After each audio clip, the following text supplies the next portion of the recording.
Pernahkah kamu bertanya-tanya, kenapa burung kecil ini senang berjalan-jalan di punggung kerbau? Ini bukan sekadar persahabatan biasa.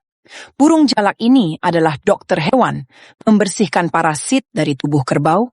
Ini adalah simbiosis mutualisme sempurna. Keduanya saling mendapat manfaat, menjaga keseimbangan alam. Namun, jika salah satunya hilang, keseimbangan ini akan terganggu. Setiap makhluk punya perannya sendiri. Mari kita pelajari dari alam.